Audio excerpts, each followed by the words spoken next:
Unfortunately, everything you stack on yourself makes it harder. It began with the alcohol. It began with the things I couldn't cope with. I used alcohol to get by. I didn't start hard drugs till I was almost 50 years old. Methamphetamines became part of my world, and where I thought I was a selfless person, I turned into a very selfish person. So when my life fell apart, I had 9 acres. I thought I was doing great in Estacada. I actually owned it outright because of lack of work and lack of ambition. I wasn't there when it happened. 7 sheriffs greeted my family and told them to get out. We had 20 animals and 20 minutes to get out. And unfortunately, I became homeless. I thought I can run the streets. Here I am, a 50-something-year-old woman on the streets.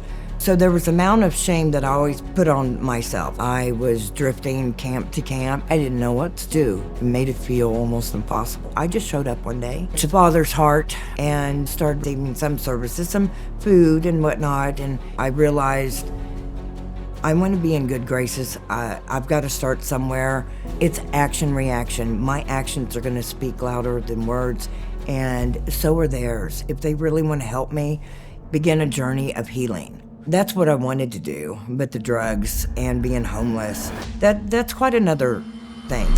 When I caught my felony, I went to jail for 90 days, and then once I got settled, I went to Stephanie, the manager at the Father's Heart, and I told her, can I please come back?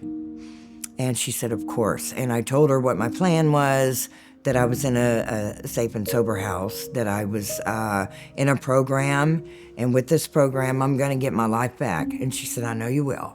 So I started going every day, and I would wait for a court date or maybe a class I had to attend. It was in between the house I was in and the transit center, so it was, a safe place for me.